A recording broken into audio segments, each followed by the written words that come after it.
Good morning, everyone. You might need to help.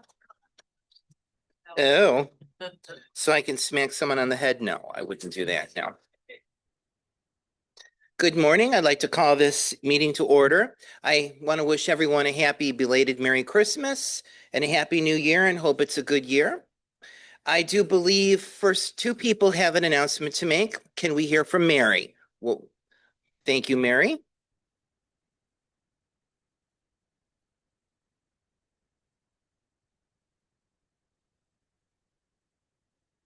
The ladies and men's Ancient Hibernians are selling Guinness Toast tickets. They're $5. Thank you, Mary. But me, Larry, and Phil and Les have them if anybody wants them. Cool. And can we hear from Larry too? Thank you, Larry. Shameless plug that I was talked into giving. Basically, we run every year a Super Bowl square pool for the Hydrocephalus Association, and our annual squares are open right now. Out of the 100 squares, I think I have 17 left. So if you're interested, let me know and I'll find some information for you. Thank you. So once again, good morning to everyone and welcome to our guests. Zach, is it? Welcome. Welcome aboard. Love to have you. And without further ado, I'd like to introduce our Toastmaster, Sylvia Baptiste. Thank you. Want to do the pledge? Yes, and let us do the pledge. Okay. Okay. Pledge allegiance to the flag of the United States of America and to the republic for which it stands, one nation, under God, indivisible, with liberty and justice for all. Very good. And who has our inspiration? Carol, okay. That's why she's right there.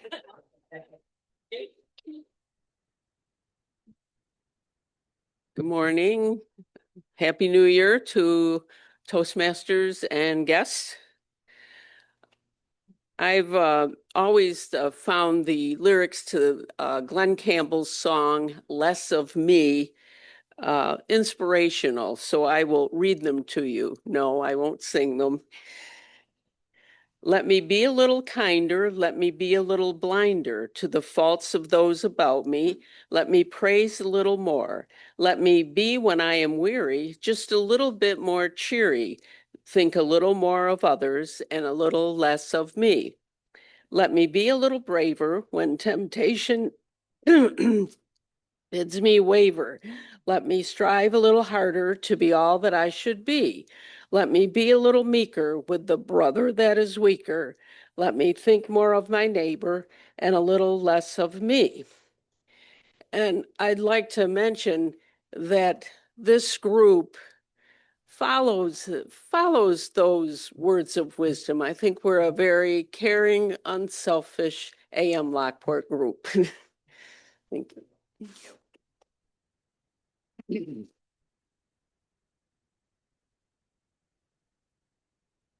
And without further ado, Sylvia Baptiste, our Toastmaster for the day. Thank you.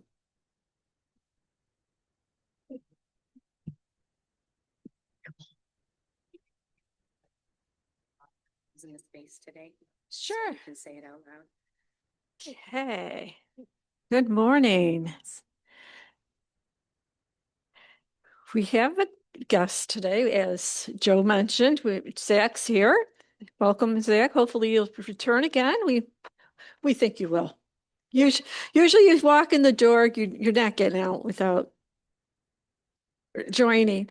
On Zoom, we have Phil, we have Mike Lacetta, David Jones, Steve Smith, and Jill Roaring. Hello, everyone on Zoom land. Here today, we have Darcy, Mark, Len, myself, James, Mary, Kate, Marty, Carol, Beth, Joe, Larry McKenzie, Gerald Stevens is back. Welcome back. Bridget, Mike, Sam, and Nancy. We have a full house today. So my theme today is National Soup Month. January is is National Soup Month, and Maggie's not here. She's the one that kind of gave me the idea with when she did the cookie of the month speech or her theme. In the early times, soup was actually called pottage, Pottage. I'm not sure if I'm pronouncing that right. Pottage. And it meant from pot to drink. And by the Middle Ages, of course, they changed the word to soup. And it's because they called it soup because they thought it was the sound of when you drink soup from a spoon, the slurping sound. So there's 5 countries really are big with soup, the top 5, which was a little interesting. Vietnam, they call it Pho, and they eat soup for breakfast. Ramen, Japan. Borscht, Eastern Europe. Wonton soup, China. And Portugal has one that's cardo vera. So does anyone know what the soup in US is? Has anyone ever thought of it? Now, it is called Senate bean soup. United States Senate bean soup, which is simply beans, ham hocks, and onions. But in the US, of course, you think the chicken noodle soup is on the top of the list.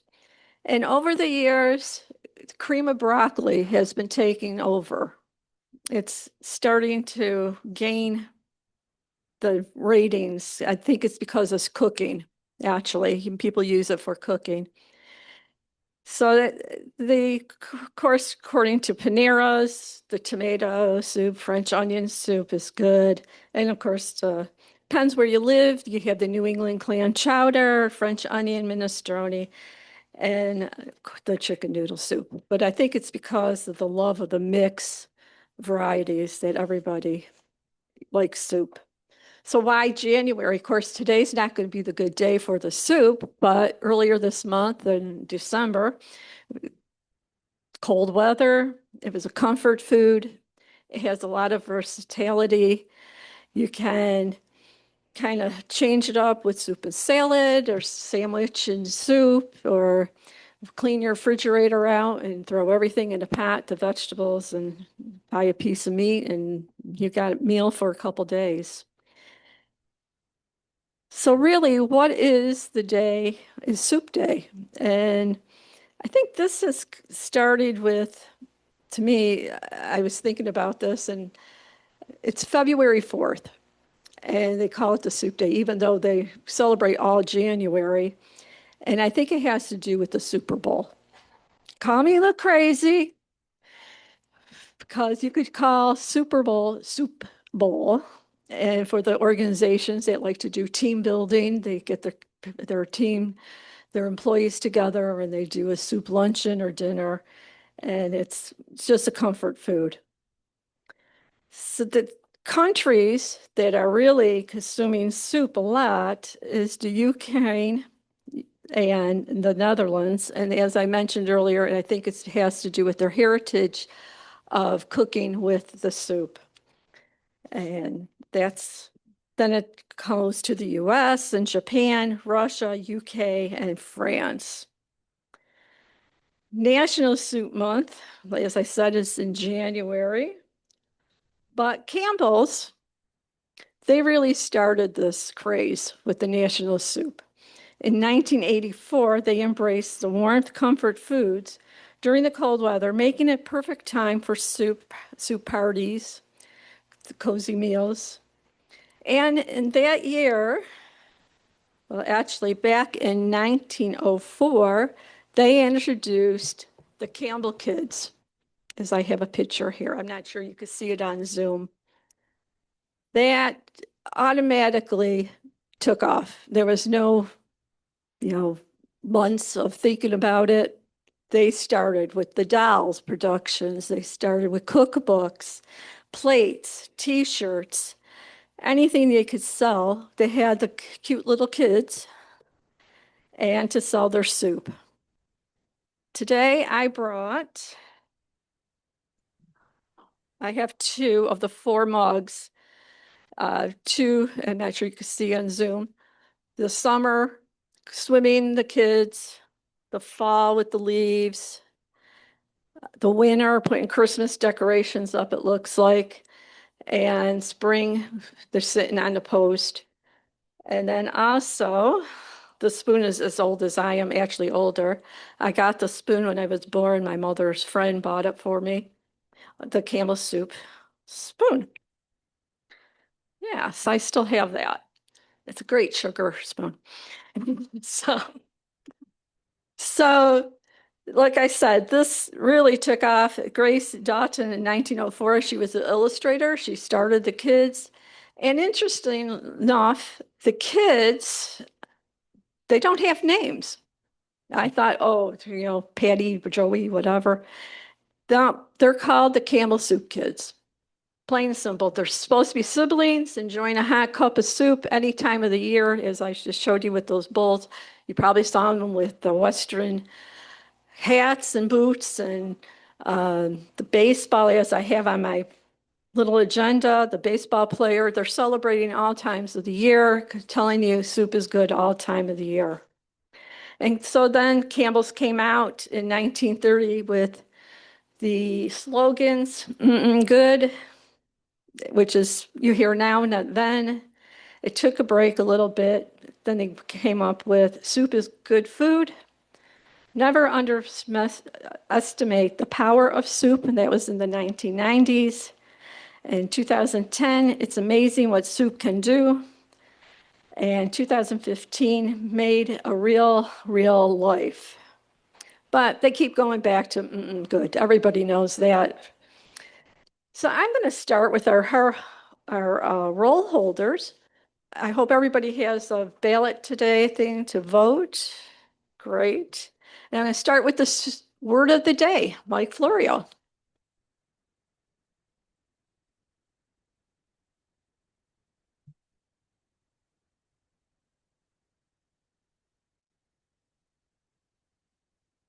Madam Toastmaster, fellow Toastmasters, and our guests, welcome. Welcome. When I think of soup, I think of the word hearty. Okay. I love a good hearty chicken noodle soup, nice and chunky and all the good vegetables in it and everything. And then I like it over what are the little biscuits, really good stuff. I'm really getting hungry right now just thinking about it. But that's the word today. Hearty can also mean warm, enthusiastic, abundant, rich, vigorous, tough, strong, resilient, party hardy. Okay, so that's the word of the day today. Please use it as much as you possibly can. Thank you.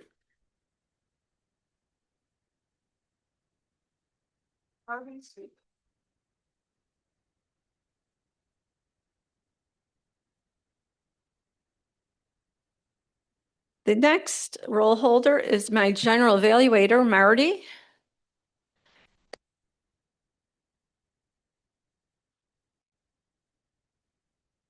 Good morning, Sylvia. Thank you, Madam Toastmaster of the Day, fellow Toastmasters, and most welcome guest, Zach. As general evaluator today, I'll be doing two main things. I'll be evaluating the Toastmaster of the Day and the evaluators, and I'll report back at the end of the meeting, and I'll call for reports at the end of the meeting as well. Thank you. And I'm looking forward to a hearty meeting filled with all kinds of good information. Thank you.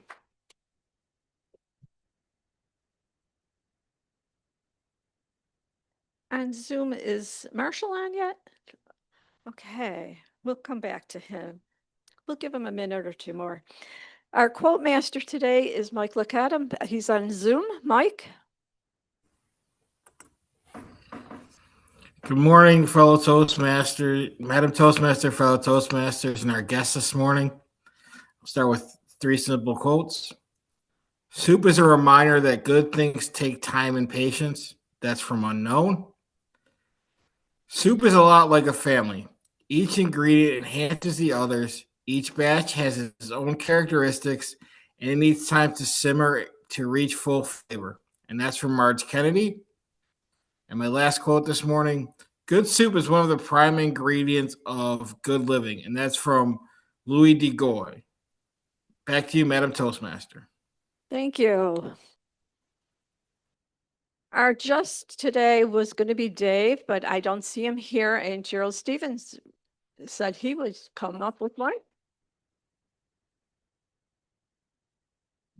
Good morning, fellow Toastmasters.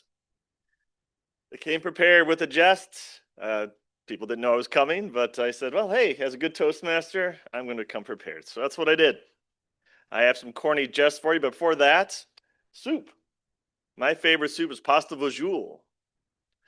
Yes, Fortuna's, Niagara Falls reference, 1946. That's my favorite one. They're all different every time I go to an Italian restaurant. Every time it's different, but that's my favorite one of them all. 3 corny jokes for you guys. Did you hear about the cafe that didn't have any soup? They said they were out of stock. Did you hear about ramen that was used in spaghetti recipe? Oh, I deleted this one. Sorry. We'll retract that one. I got one more. Suspense. I'll have to look it up again. Why was the duck mad he got his soup? They forgot his quackers.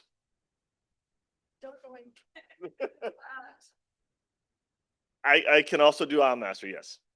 I've been recruited by Sylvia to be Master, so the job of Master is to monitor ahs and ums to get us to improve our public speaking and smooth flow. I'm sure you've watched people on television that are terrible at that. Actually, I noticed Sean McDermott is terrible at that if you listen to him. There is a ton of ahs and ums. I was a little annoyed when he was giving his speech the other day. I'm like, Sean, go to Toastmasters.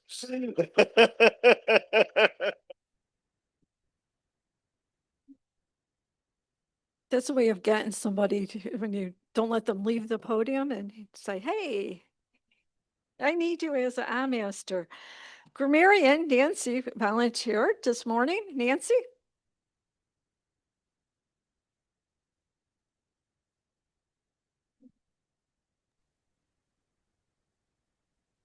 Thank you, Madam Toastmaster, fellow Toastmasters, and guest. I will be your grammarian today. My role today is to help you improve the impact you have on when speaking. Today, as grammarian, I will be looking for masterfully crafted sentences, words that can either pop or flop. I love to hear, yes, I do. Oh, I love to hear adverbs that passionately describe your intent to reach your audience. And I hope to hear some fantastic adjectives. Also, if I hear any words that distract from your speech, I will also call attention to them so that together we learn and grow. May we experience a hearty meeting this today. I saw all the red writing in Nancy's book. I thought she was writing on me. I was getting a little nervous. Our quiz master this morning is Phil Russell. Morning, Phil. I know something you may not know, Madam Toastmaster, fellow Toastmasters, and our guest. I know where the most hearty New England clam chowder is on North Shore, Massachusetts, of North Shore, Boston.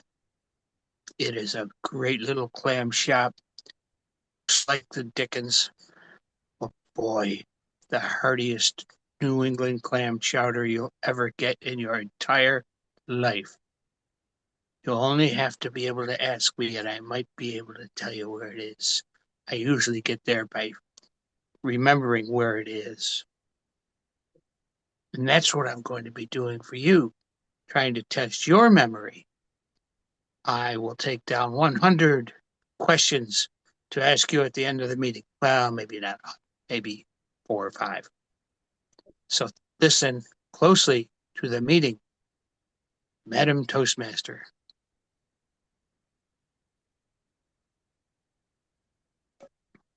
Thank you, Phil. Our timer this morning is Beth Banks.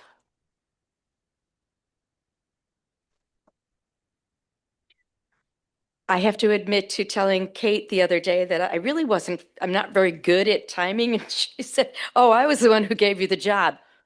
Of course. Thanks, Kate. I will tell you that my husband makes the heartiest soups: chicken, beef, ham. It's great. And if you need any of the soup base for those, Miller's on Ridge Road is amazing. They have even ham base, which is not normal in grocery stores. So as my job today, for table topics, the time is 1 to 2 minutes with a 15-second buffer either side. Speeches are usually 5 to 7 minutes, and the evaluations are 2 to 3 minutes with a 30-second buffer.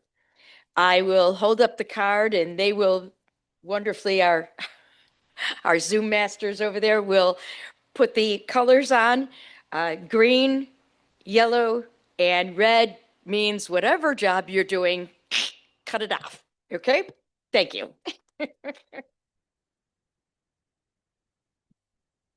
Thank you, Beth. As you talked about table topics, I'm going to introduce Larry McKenzie, my favorite bookie here. And please don't forget to use the word of the day. Thank you. That was a very hearty welcome. This morning, as a seasoned Toastmaster, Dr. Stevens got himself out of doing table topics by volunteering for 3 jobs before, because I had him on the top of my list. That's okay. That's okay. Soup. I must say I'm a self-proclaimed soup connoisseur. Doesn't mean anything. But I love a good bowl of soup. Matter of fact, we had soup for dinner last night. We had a ham bone left over from Christmas or New Year's or whatever it was, and made a nice bowl of split pea soup. Here's the caveat with that. Could not find any green split peas anywhere around. Used yellow split peas. Tastes better. Might have found something. With that in mind, I have some questions that may pertain to soup that I'm going to address to a few people. And one of them is looking straight at me right there, and it's Joe. Joe, I know that in your family there's a lot of different recipes and cooking, cookies and different menu items that I think that are brought to the table. So I have a question for you, Joe, if you want to come on up and join me. You got to come up and join me. I'm not going to give you an out before I...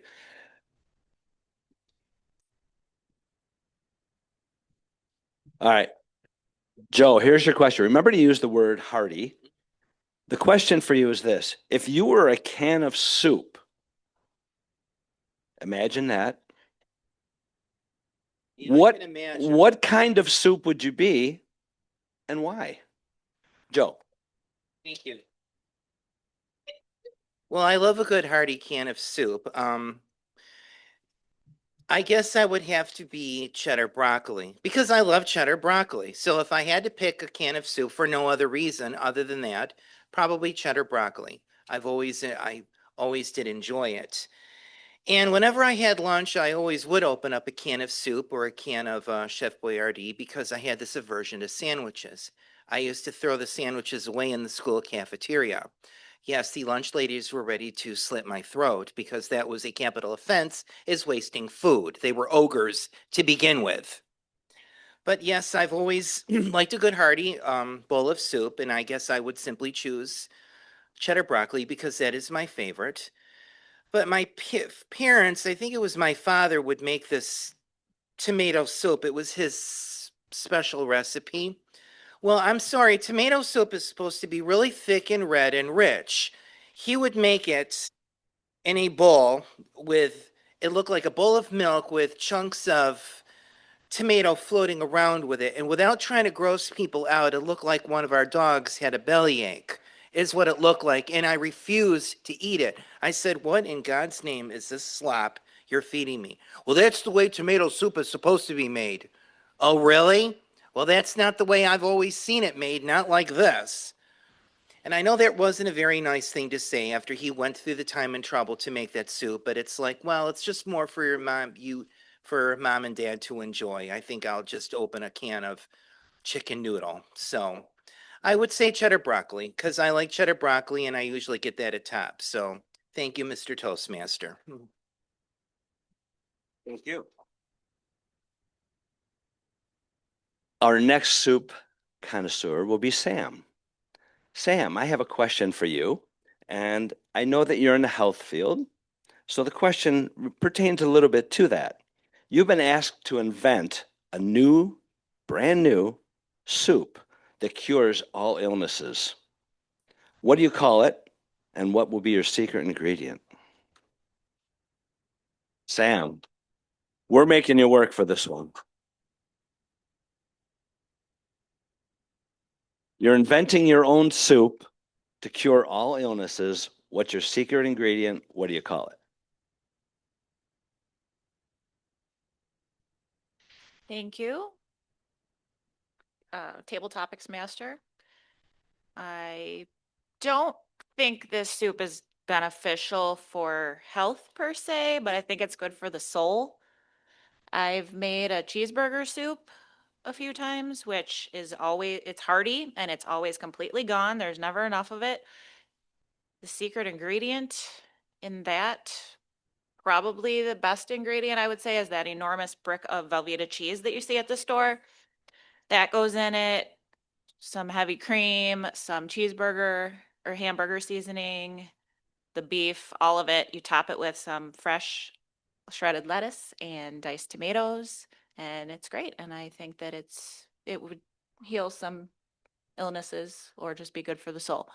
Other good soups I've made, I tried recently a Reuben soup this fall, which was also great. I feel like that could be good. I did try a classic chicken noodle, and that could also be very healing, I think.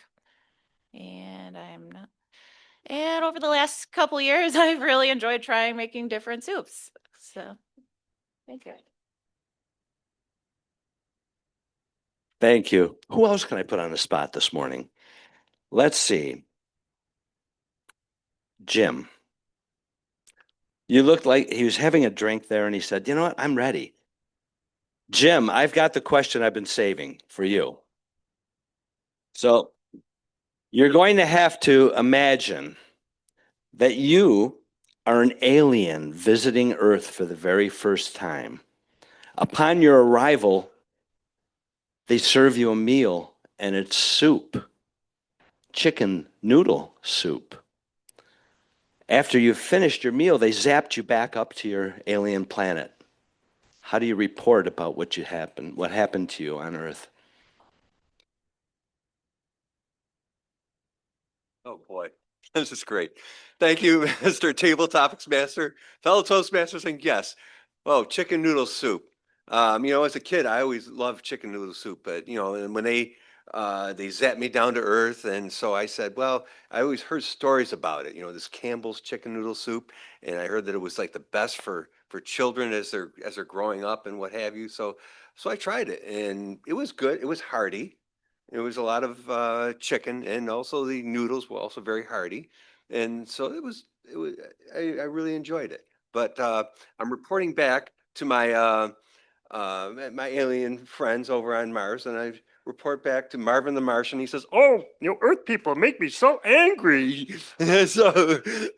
so I said, before he said, "I'm going to disintegrate you," I said, "Well, wait a minute, you gotta try this soup. It's really great." So I brought some back, and fortunately, it was soup that my father made. So this is way back. This is back, about 10, 15 years ago, and he was always famous for making beans and greens. I loved his beans and greens recipe, and I tried that one besides the chicken noodle soup. But this is about chicken noodle soup, so I said, "Hey, Dad, you got to make your chicken noodle soup for us, okay?" So what we'll do is, you make the soup, and and I brought it back and I tried it, and Marvin said, that's pretty good. I won't disintegrate you this time, but maybe next time. Thank you, Mr. Table Talks Master. Yeah, thank you. Thank you. So, table topics is an interesting time of the morning. And so when I was looking for questions and trying to come up with different questions, I said, you know what, let's make it a little bit challenging since it's our first meeting of the year. With that, we do need a timer's report of how our 3 table topics contestants did. And we'll call up Beth for that. Thank you. Well, 1/3 of the job is done. That's good for me. Joe came in at 147, Sam at 108, and Jim at 128. So they all qualified for time. Thank you. Thank you. Quickly, before we continue and go on to our word master, you mentioned Beans and Greens. Beans and Greens was one of my favorite. There used to be a place in Niagara Falls that recently burned for the second time in 20 years. Michael's. They had some of the best beans and greens, but if you like that recipe of theirs, there's a place on Main Street out in Clarence. It's called Giamata's. They have Michael's recipe. So if you, yes. There we be. With that, we need a hearty welcome to our word master, Mike. Mr. Toastmaster, fellow Toastmaster. I picked the right word today. Hardy is killing it. Marty used it. Nancy used it. Phil used it twice. Beth used it once. Larry used it twice already. All of our contestants, Joe, Sam, and Jim, and even the Martian used it. So it's really doing well. Let's keep it rolling. Mr. Toastmaster, or tabletop is me. Thank you.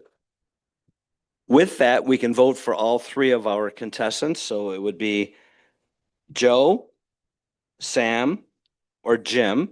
Please place your votes. And I'm going to turn the meeting back over to our Toastmaster. And as we do that, I noticed that I am Toastmaster for next week's meeting. I had to flip a coin for the topic, so I'll give it to you right now since I have a minute to kill.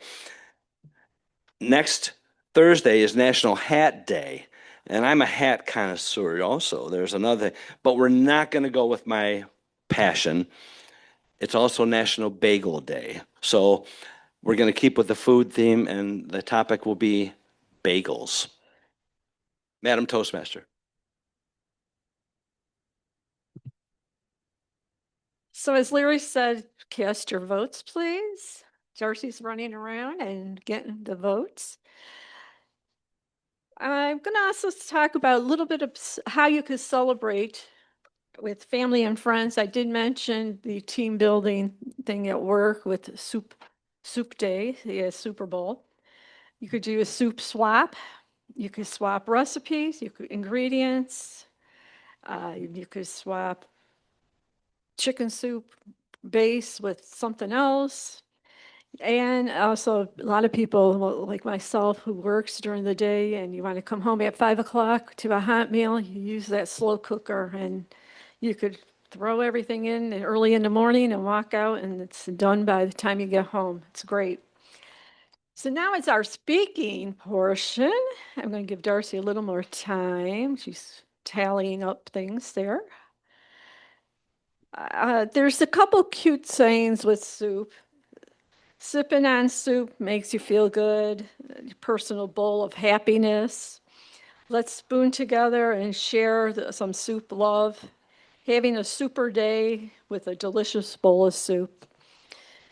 So now I'm going to start with our evaluator number 1, David Jones.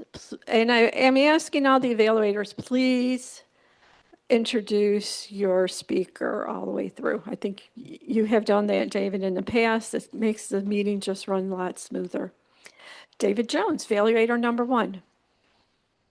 Thank you, Madam Toastmaster, and good morning, fellow Toastmasters and guests. Soup has always been a challenge for me because I don't like beans or greens. So I usually just go with the hearty tomato soup. I'm a very basic person. Now, today's first speaker is Darcy, and she is coming to us with Dynamic Leadership Level 2, Understanding Your Communication Styles. Madam Timer, it is 5 to 7 minutes. And her title is Communication is a Wonderful Thing. Darcy Colby, Communication is a Wonderful Thing. Thank you.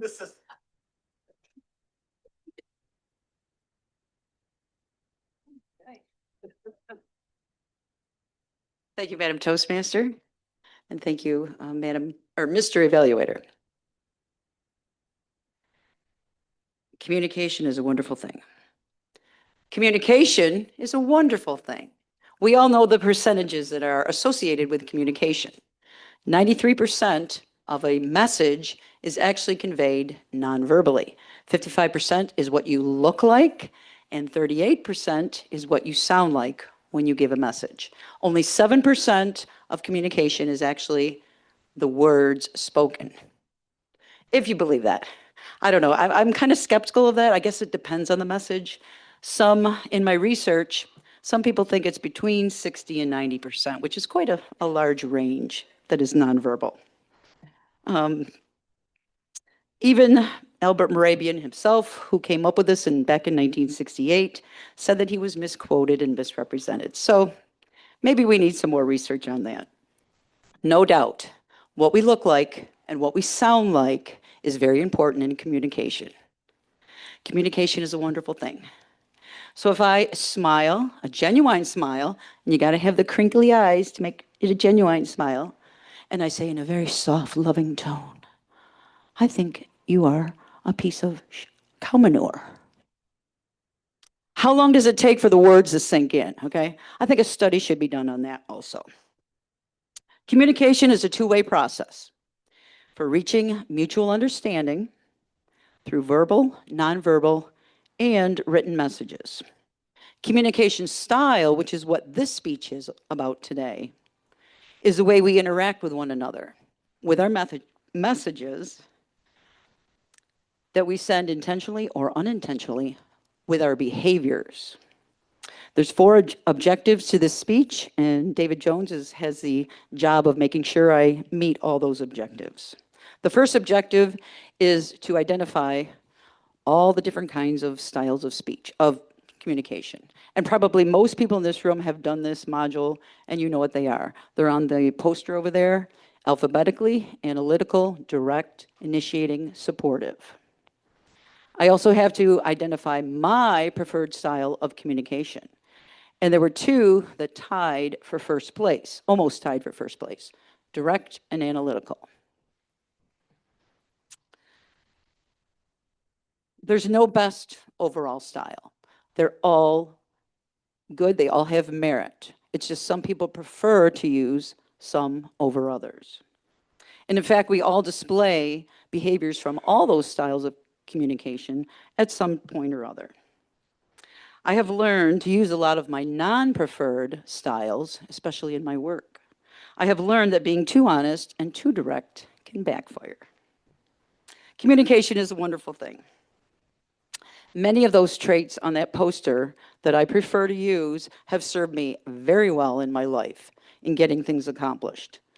There are times when they have not served me very well. A long time ago when I was young, on a first date, and I was labeled as too demanding. So I didn't get asked on a second date. I'm not sure if he was scared of me or scared of the fact that maybe he could be persuaded too easily. I'm not sure. In my last speech, I talked about the guitar player that quit, the drummer that quit, because of things I blurted out of my mouth. Probably could have used a little more tact, but I was being honest. You are very blunt, I was told one time. And you know what? She was right. She's absolutely correct. I tell it like it is. I have learned to temper that somewhat. Here's another example. When I was very young and naive and stupid, my first real formal environment corporate job was at Wyoming County Bank. I was a credit analyst, and I'd worked there a few months, so I was kind of low on the totem pole for sure. And the CEO came in to give a talk to all the employees of the bank. And as we were sitting there listening, I heard something come out of his mouth that I knew was incorrect. And very heartily, I spoke up. Gasp! You know, nobody had ever done that before. And as soon as it came out, I knew that I probably shouldn't have done that. And a little while later, another coworker came over to me and said, he says, "You're doing a really good job here, and you're really smart." But that was one of the stupidest things I've ever seen. And we laughed because I knew he was right. I've come a long way, baby. Communication is a wonderful thing. Because I'm such a direct communicator, I appreciate when others are just as direct and just as honest with me. I would rather have it that way. I'm a big girl. I can handle the truth. And sometimes I really don't understand how truth can be so offensive to some people. I've always thought that recognition is the first step toward improvement. In fact, my best friends are those who are just as direct and just as honest with me and value honesty and integrity as much as I do. Communication is a wonderful thing. Presently, I work as a one-on-one tutor at Spencerport School for students that have been suspended from school. They're required to come in for a 3-hour tutoring session for each day that they have been suspended. Some show up, some don't. We got about a 50% attendance rate. So it's not like at school, if a student is absent, the class still goes on. But when you're a one-on-one tutor, I'm sitting there waiting and waiting while the administrative assistant calls home to a parent or guardian who may or may not pick up the phone at 7 in the morning. Wouldn't it be nice to have a phone call saying, "My student is not coming in today for whatever reason"? Wouldn't it be nice? And it's a big waste of resources. So as I'm walking out the door, waving to the administrative assistant, I have to stay an hour and then I can go. And I say to her as I leave, communication is a wonderful thing. Madam Toastmaster.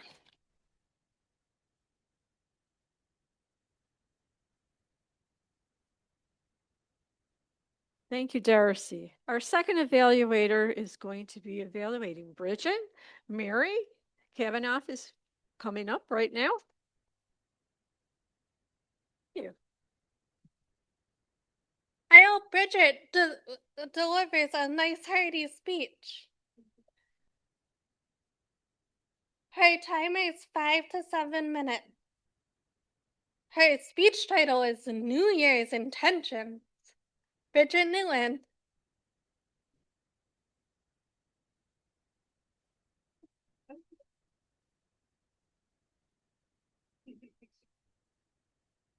Okay. Well, Happy New Year's, everybody. Happy New Year. Happy 2026. Oh my gosh. Hard to believe 2026. I remember when the world was going to end at the year 2000. Here we are. So, many people at the beginning of a year like to come up with a New Year's resolution. In fact, I thought I heard someone talk about that before we started. What if I said, instead of a New Year's resolution, set an intention? What I like to do with my clients is I like to ask them to fill in a sentence, to fill the blank in. And the sentence is, I am, and then there's a blank. And I explain it this way. What I want them to do is I want them to think about, what do they want to feel in the new year? How do they want to show up? How do they want to be present in the world? How do they want to grow? What do they want to experience in the world? So I'm going to back up a little bit and I'm going to give you some definitions. I've looked at the Merriam-Webster and the Cambridge. I'm going to read these because I did not memorize the definitions. So for the resolution, according to these two sources, it says the resolution is an act of finding an answer or solution to a conflict or a problem. It's a promise to yourself to do or not do something. It's pretty much a resolution. An intention, however, is what one intends to do or bring about. It's a concept considered as the product of attention directed to an object of knowledge. So to kind of delve into that a little bit more, When I think of a resolution, it's very rigid. It is all or nothing. It's willpower. It is something that says I've got something wrong with me. I need to fix something. It's outcome based. And we can get very discouraged. We can have anxiety because if we don't meet this goal, this outcome, some of us can feel guilt or shame. We can have anxiety, frustration. We can become discouraged. Willpower is limited, especially when you're stressed. When we have a resolution, it implies that there is something wrong with us. Interestingly enough, I found that only 8% of people actually meet their New Year's resolution. It's very quantitative, where intentions are qualitative. Intentions are about having psychological flexibility. You can reflect, you can adapt, you can be imaginative, creative. It's something that if you don't quite get there, you can adjust. Intentions can shift and change because life shifts and changes. It's about our purpose, and it's about being gentle to ourselves. It's really about the process, not the end goal. And it connects to our own self-compassion and our own core beliefs. So looking at that, I also thought, well, let's think about scientific, empirical data, because that's part of what I do as well. And the research was looking at self-regulation, self-determination, self-compassion, acceptance and commitment therapy, which that might be another speech someday, spiritual intelligence. And they found that intentions create a sustainable change where resolutions do not.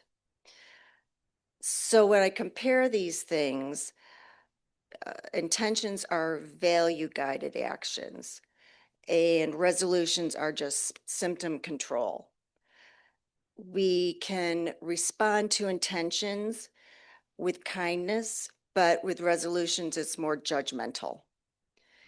And intentions enhance our motivation.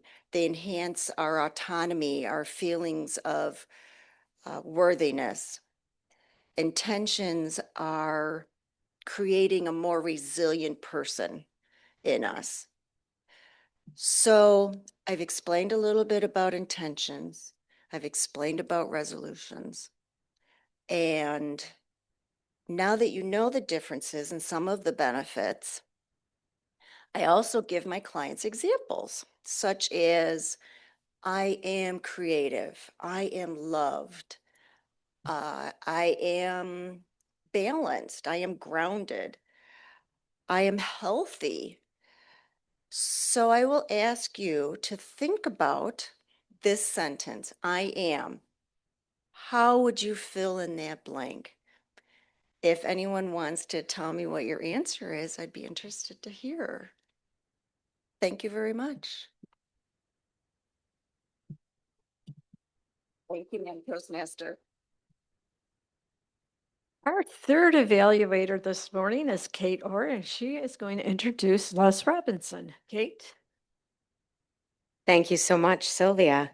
And thank you, Les. Are you ready there? I can't see you yet, but I know you're on.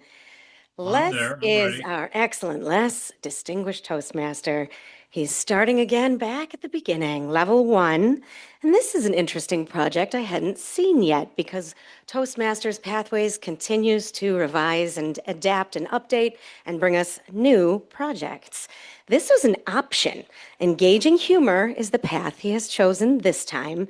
And this is the Intro to Body Language Only. Was very adamant on there, only. This is a challenge on Zoom, and he has been rising to this challenge every time he speaks.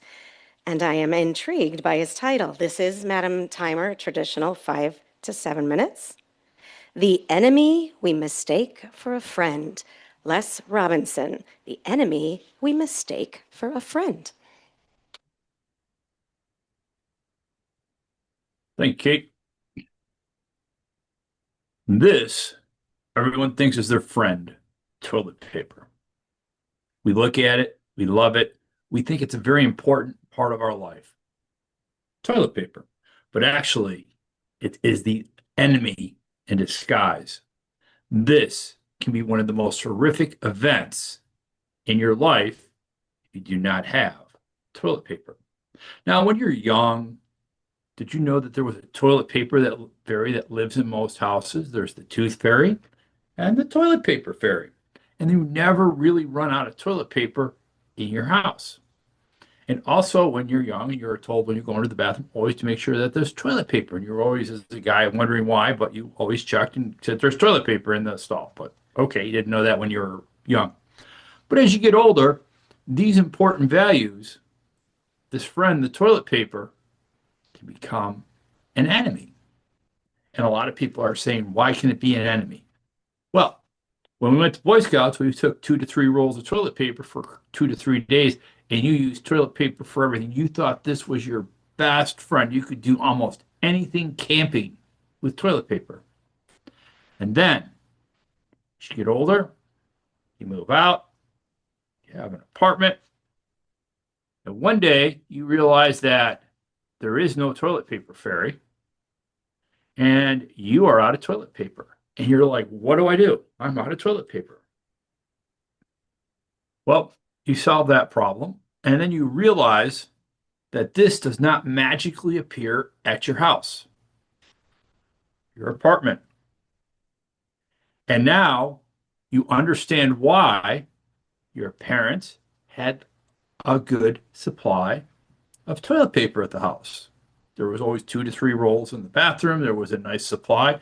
When my mom passed away, we must have had about 40 rolls of toilet paper from the 60s and 70s. It was really interesting looking at all the different changes. Now, going forward, toilet paper is deceptive. You go out and you buy brand A. We have 2 brands we like. We stay within it. And you know what you're getting. Now, when you go out there, there's different plies, different levels, different amounts. And I will tell you this, the more toilet paper they give you, the worse job it does. This new toilet paper is no good. You have to really do your research when you go into BJ's and buy your 30 rolls. You want to make sure that you bring home the correct toilet paper. Otherwise, your wife explains to you what you did wrong. It becomes your enemy. Now, also, very important to know that if you buy the wrong type of toilet paper, it's basically going from sandpaper to very comfortable toilet paper. Don't ever buy camping toilet paper that is disposable. Your stepdaughters will not like you. You will be the enemy of the trailer and told to get correct toilet paper. This is very important. You have to understand that this toilet paper will do everything in its power to cause you problems. But if you understand it, it's like a snake. You put it behind some glass, you can look at it. If you don't put it behind glass, it will bite you and it will attack you. Now, the next one is what I call the toilet paper karma fairy.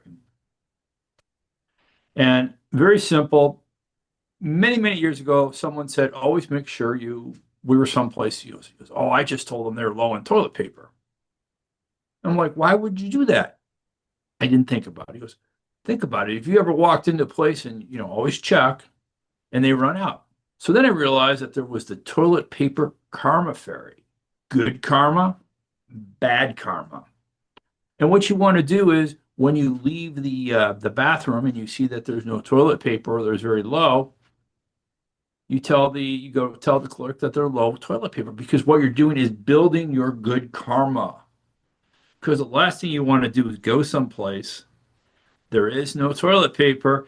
And due to everybody being in a green environment, all they have are blow dryers for cleanup. So it's very important to understand you have to watch the toilet paper fairy to make sure you have no toilet paper karma and always check. Otherwise, this little universal thing that when you take camping can do more things and be your best buddy. On the other hand, this could be your worst enemy at the worst time. Understand the toilet paper, know it, its brands, and everything else. Thank you.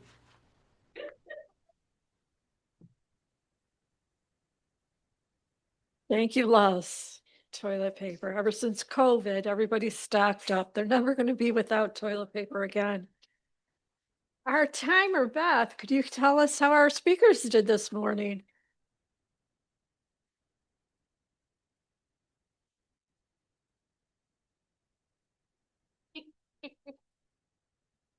Some speeches it's hard to keep track of because I'm laughing too much.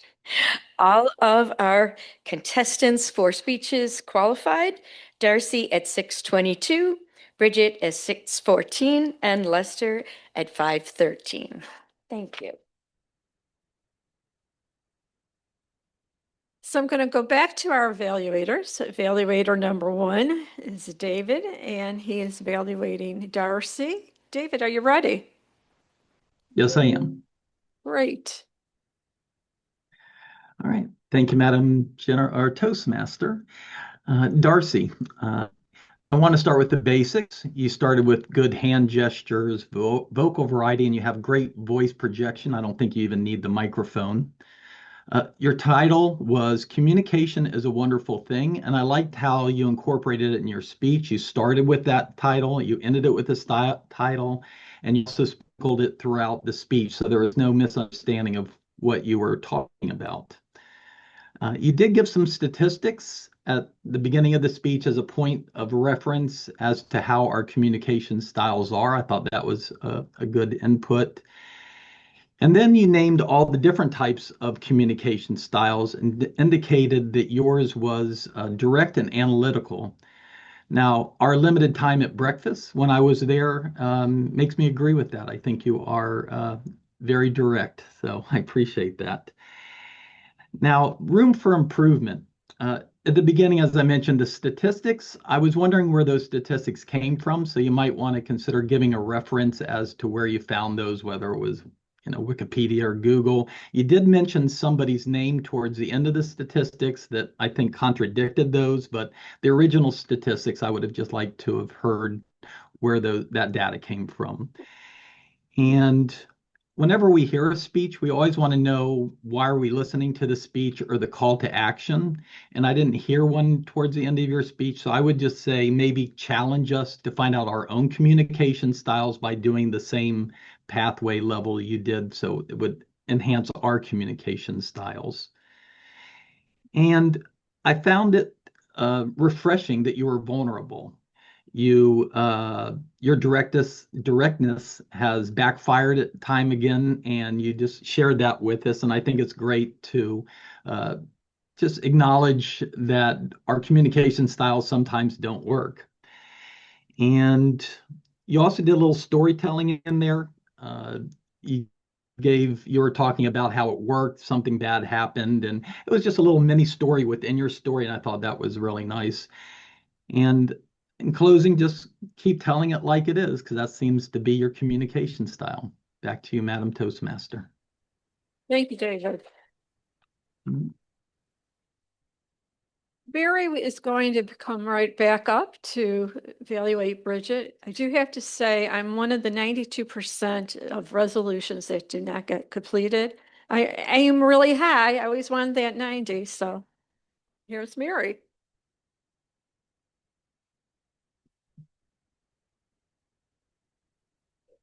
So, Bridget, I'm going to start with what you need to challenge yourself on. Maybe next time when you do a speech, you should talk about your New Year's resolution. Since you might want to work on using less hand gestures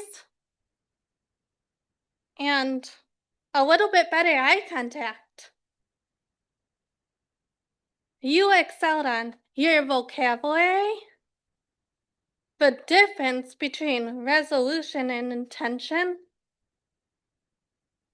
You excelled on your theme of your speech. Your tone was very good. You met your purpose of your speech. You seemed very comfortable giving your speech. Your volume was very good, and your time was very good. That's it. Thank you, Mary. Our third evaluator, Kate, is evaluating Les. Come on up, Kate. Thank you, Madam Toastmaster, and thank you especially, Les. Several of us in the room were thinking, oh man, this might be the funniest speech, maybe the best speech we've heard from Les in a while, or maybe ever. And for our guest and our new members, that's saying a lot because Les and I are seasoned Toastmasters. I joined in December of 2007, folks. That's 18 years, 19, I don't know, but it's a long time. So not quite as long. I told Zach when he arrived, I've been in Toastmasters maybe longer than you've been alive. I'm not sure. And then he said he visited a Toastmasters meeting once in college. So I realized, well, I maybe mistook that a little bit, but close. Back to you, Les. Les, oh my goodness. From the intriguing title, The Enemy We Mistake for a Friend, to your prop, immediately, unexpected. At first, we couldn't see it, and I don't know that everyone heard it, but then you said toilet paper so many times and you really showed it. It was very obvious where we were going, even if anyone had any hearing difficulties. What did you do well? So many things. The lighting is good and blue in there, not too bright. Your positioning in the zoom, the directness, fantastic. The TP fairy, referencing the tooth fairy, then also the karma fairy. I loved the connection there. I am running the contest 2 weeks from today, Les, and I would love to challenge you. And I think everyone in this club could see this going into the humorous contest. For anyone who doesn't remember, or I guess Zach, 2 weeks from today is our club contest. We do one every winter, and the themes in the area is always inspirational, and this year it's humorous are the other two topics. And guess what, folks? Because not too many folks in Area 11 or clubs in Area 11 are sending contestants, we can send the top two in each category. They can be the same winner or they can be somebody else. Les, are you available 2 weeks from today? If you are, please give this speech. Please give it again. You already practiced today. I think one of the only things I could bring up as a there's few things if we're really taking it to the contest level, but when you mentioned you had to bring TP as a Boy Scout and you could use it for so many things, and then you veered into something else, and I was like, so many things? Like the normal reason, maybe starting a fire. What else? What would a Boy Scout need toilet paper for? I was never a Boy Scout. I was a Girl Scout, but I never took a long hike and I never took toilet paper to any trip. It was always provided at the camps we went to. I would love to hear it again, Les. And then save the date. This could be a winner. February 8th is the area contest. Reminder for everyone, Gerald is our chief judge that day. I am running that contest at the Amherst Audubon Library. We have some great contestants here, and I cannot wait for contest season to get rolling. Thank you, Les. I can't wait to hear the rest of your engaging humor path. Well on your way. Thank you, Sarah. Thank you, Kate. Now I'm going to ask Beth to come up one more time. You didn't do that bad of a job, Beth.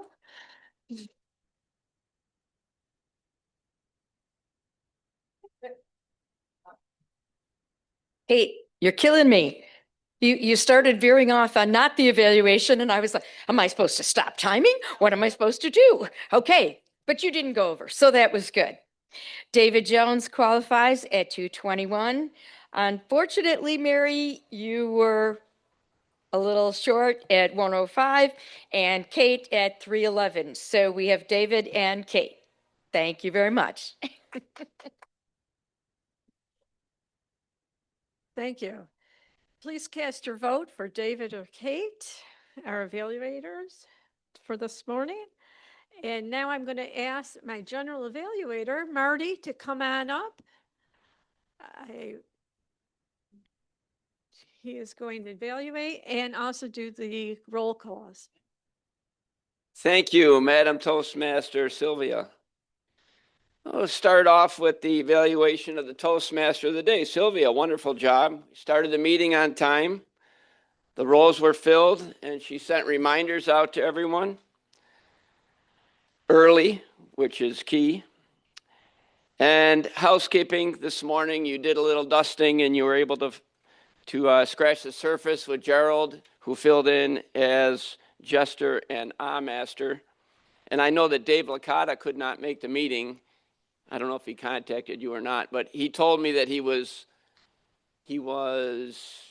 trying out for a role in a movie that's in the works. So we'll have to let Dave fill us in on that when we see him next week. And the theme was very timely.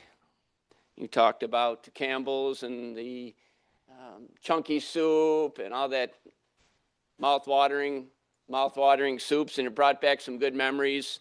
And I like the props that you had. I'm sure there'll be collector's items someday, some year. And let me see. I would encourage not only Sylvia, but all of us when we're Toastmasters of the day to request an introduction from each speaker. And I know that the 3 or 4 main things that we can do just to sort of lead into the speech material is the first thing would be to say why this speech, why this speaker, and why at this time. Those are a couple of the different things. Some of them are obvious, but those are some things you can work around in the introduction.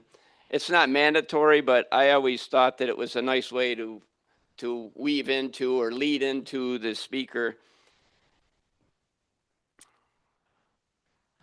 the information they're going to present. And the meeting is going to end on time. So overall, Sylvia, well done.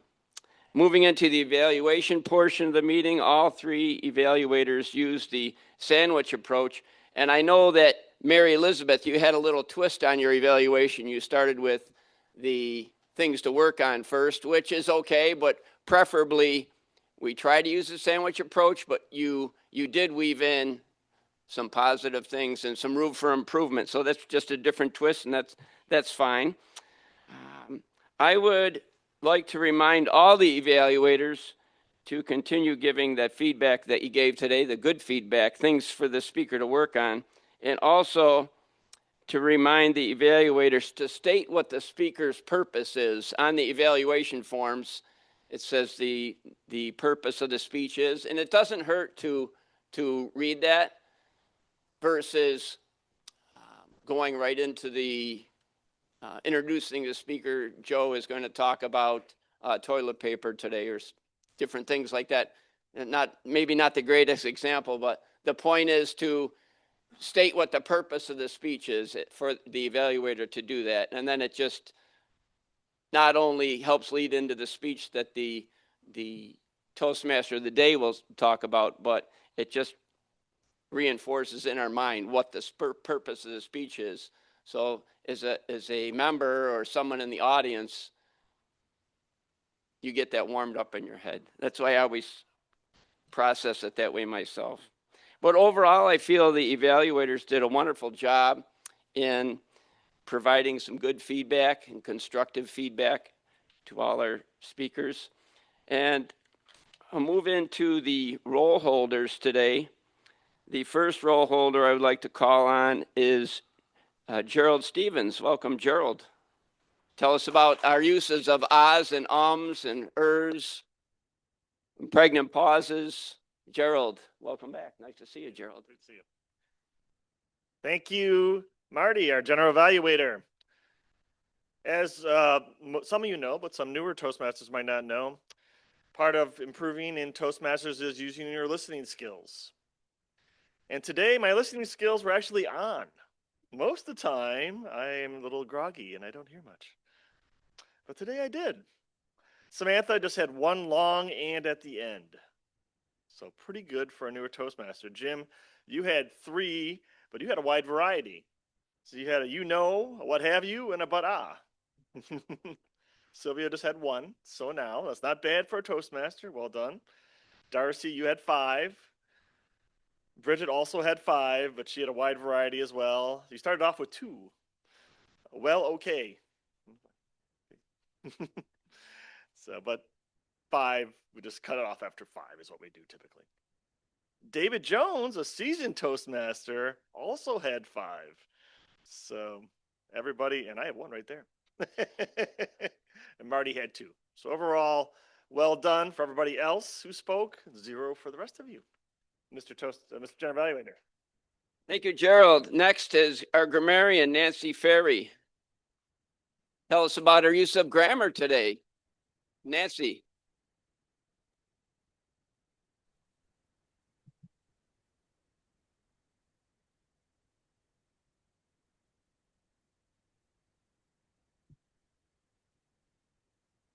Welcome. Good morning. Better late than never, right? I heard lots and lots and lots of just fun words and phrases. Personal bowl of happiness, self-proclaimed, caveat, ogres, disintegrate, intention, show up, resolution, a value guided, something that's value guided. Wow. Symptom control, intrigued, karma, and TP fairy. Those were unique. Mouth-watering. I heard heartily, timely, honestly, magically, unfortunately, and some good descriptive adjectives: fantastic, empirical, horrific, deceptive, vulnerable, seasoned. Seasoned Toastmasters and seasoned soup, I heard. I heard 2 gottas and a hava, or hefta. Hefta was it. Just watch those. Otherwise, wow, what a fantastic use of words today. Give us something inspiring to think about. Thank you. Thank you, Nancy. Next is our quiz master, Phil Russell. How were our listening skills today, Phil? Oh, Mr. General Evaluator, our fellow Toastmasters, and our guest. It was a hearty meeting, to tell you the truth. And let me say this. We'll start with our table topics to see how you were listening for table topics. 3 table topics participants, Joe, Sam, and Jim. They each had a favorite soup. You don't have to put any of the soups with the person. I will tell you afterwards, but just give me 1 or all 3 of those favorite soups that Joe, Sam, and Jim had.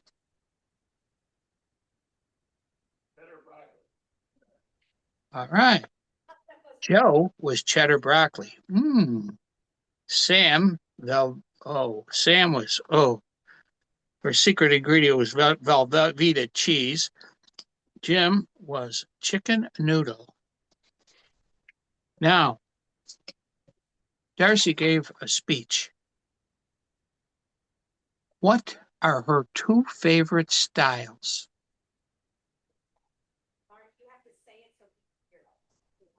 Direct and analytical. Direct and analytical. Very good, Phil. Correct.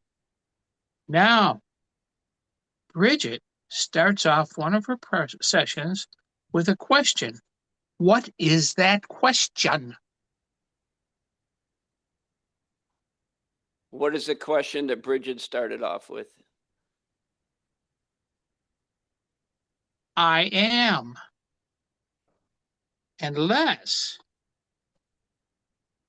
had something that could be your enemy or your friend. Was your enemy? What was his enemy and what is his friend? Toilet paper. Mr. General Evaluator. Thank you, Phil. And our meeting ended up on time because you only asked 3 instead of 97 more questions. Thank you, Phil. Thank you, Phil. And last but not least, I would like to hear how our word of the day went. Mike Florio, how did the use of the word hearty fare today? One Mike. Hey, Mr. General Evaluator, I've realized today that the word kind of goes through a lifespan, the word of the day, right? And there's, if you look here, right, it goes down to table topics, and then here is where is the death line, the line of death for the word of the day. And crossing that line is difficult because after the line comes, usually, you know, and we did okay. We did 1, 2, 3, 4, 5 after the line of death. And David Jones used the word once, Darcy, Marty, Nancy, and Phil, of course, used it. So let's see what we can do next time from now. Now that you know how it works, the lifespan of the word of the day, maybe next time we can make that leap over the line of death and actually use it. General Evaluator. Thank you, Mike. And before we hand out the awards, I would like to call up our guest, Zach, and tell us what you thought of our meeting. Zach, come on up.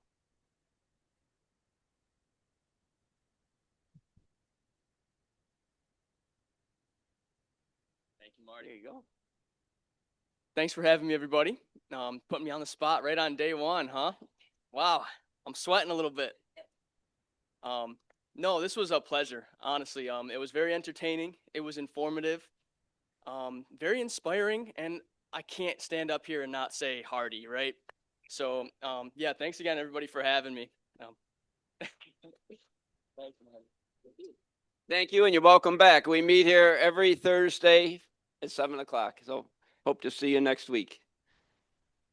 At this point, I'd like to call, let me see, is there a presiding officer that would like to come up? Kate, and you can help me with the awards. Okay, very good.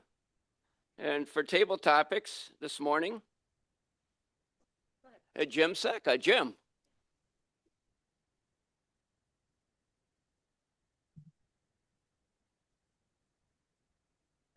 Is this your first time winning table topics here? First time. Sacco. Jim Sacco. Thank you, Jim. Marvin the Martian guy. Oh my gosh. Here you go, Kate. You can do the next one. Hey, you can just go ahead. David Jones through the internet will send you the best evaluator to David Jones. Gave me a challenge, David. Yeah. Yeah, challenge. Way to go, David. Thank you. And our best speaker of the day. Bridget Newton. Bridget, come on up. Bridget. That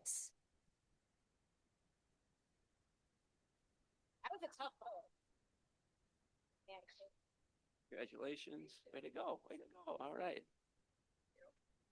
And Bridget's going to draw for the 50-50 today.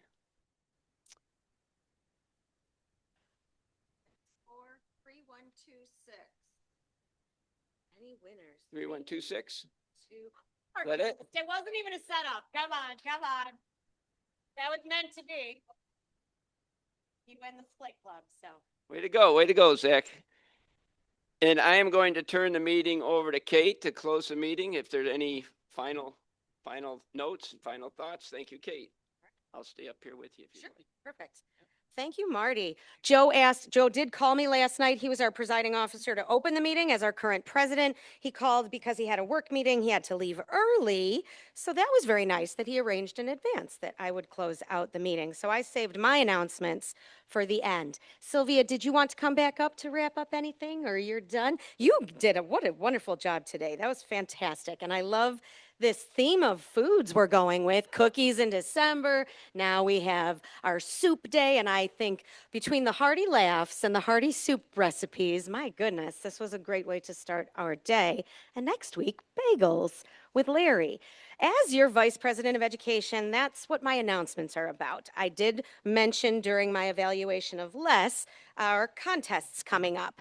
The last few meetings in December, I handed around, those of you who are here in person, recall that I handed around the signups both for January 22nd and February 8th. I did not hand those around again yet because I've been making notes on those, and the judges have to remain anonymous. And so I don't want anybody to see who's supposed to be some of the roles. We are still looking, though, for participants. Our chief judge, zooming in today, will be Jill Roaring, and we're still looking for a sergeant at arms. I will reach out to some of you individually because I have some folks in mind. I love that I see 8 people already signed up to participate as roll holders and 6 as contestants. I'll be reaching out to you individually about eligibility, et cetera, et cetera. No one has signed up for snacks yet, so if we want some refreshments that day, I think maybe our Mr. President Joe will be tapped for some of his mother's goodies, and maybe not tomato soup because of what he talked about. We have on February 8th, again, save the date, whether you're going as a contestant or a roll holder or to support our winners, save the date. I keep saying February 8th, it's February 7th. February 7th. And Dr. Gerald Stevens is our judge that day because Saturdays are better for him than these days. It is so good to see you again here in person around your work schedule. Our Sergeant at Arms will be our immediate past president, Eric Schneider. And thank you to Sylvia, who's the only one who signed up. So folks, look ahead and please sign up for a roll holder of some kind, timer, ballot counter, judge, and let me know if you have a preference. The other item, my responsibility, in addition to contests and helping along pathways, is of course your schedule. Len very kindly emailed you all last night with the modified, revised version. He's far better at analytics and spreadsheets than my style. So Len cleaned that up. You have an email. If you don't have a printer, I brought about 8 copies of this. So if you'd like it, it's for the whole quarter and ahead a little because it goes into the first week of April. Thank you, Len, for setting that up. I actually posted it inside our closet also. For our guests and new members, that's our closet, a reminder with our supplies. And so that's posted as well. I did already give Zach a copy. So if you want yours too, I have them up here. And again, let me know if you have questions or changes to make about that. Any questions, you see me. We are doing breakfast today at the Olive Leaf. And, oh, you know what? If anybody hasn't seen the website, I might as well help Larry out here with listing all these roles for next week in case you didn't see your email yet and are curious. I'm going in alphabetical order. Bridget, counter. Carol Ann, evaluator. I'll be grammarian. Darcy, quote master. David Jones, quiz master. David Licata, speaking. Jill, table topics master. Jim Sacco, his icebreaker. You best come see his icebreaker. Joe Budnick, evaluating. Larry, Toastmaster of the day. Mark Campos, timer. Very gracious. Thank you for doing that as well as Zoom. Marshall is alternate speaker. Marty, evaluator. Mary, speaker. Nancy Ferry, word master. Phil Russell, general evaluator. Tracy Farrell, jester. And Yang, our inspiration. Thank you very much, and I will close out the meeting if there are no other announcements.